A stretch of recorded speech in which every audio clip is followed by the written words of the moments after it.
So your prof has asked you to complete an online test in Blackboard. You figure you'll log in, take the test, and log back out. No big deal, right? Well, yes and no.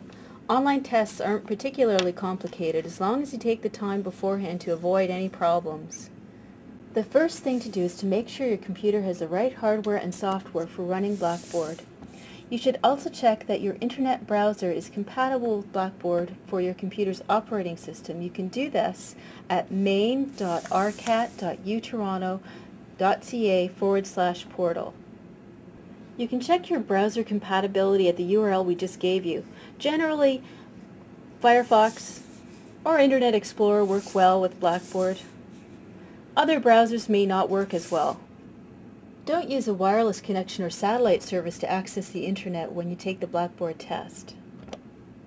Weak and interrupted signals can keep the test from submitting properly.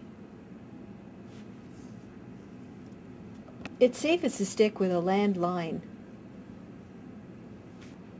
Be sure to turn off any pop-up blockers on your browser before you start the test.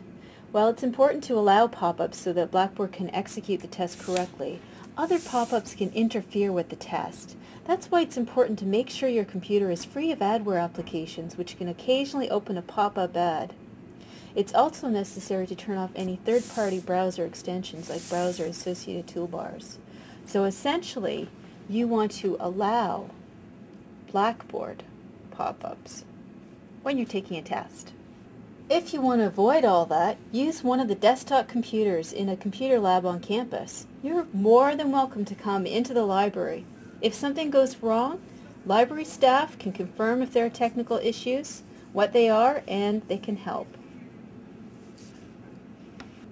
If your instructor gives you a practice test, then take it.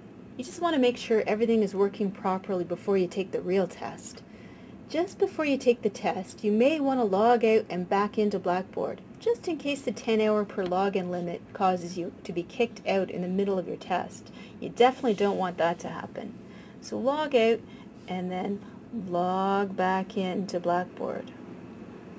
Make sure you only have one window browser open and no other applications running unless otherwise instructed by your professor. Make sure the browser window is the size you want before the test begins. Most browsers refresh the screen when resized and will try to reload the test as well, which could stop you from completing it if you resize the window halfway through the test. These guidelines have been adapted with permission from Collège of DuPage. Permission to adapt format from the In Plain English series was provided by Common Craft. This series is sponsored by the University of Toronto Mississauga Library, designed and filmed by Sonia Syed. Be sure to check out our other video in this series, Taking a Test in Blackboard.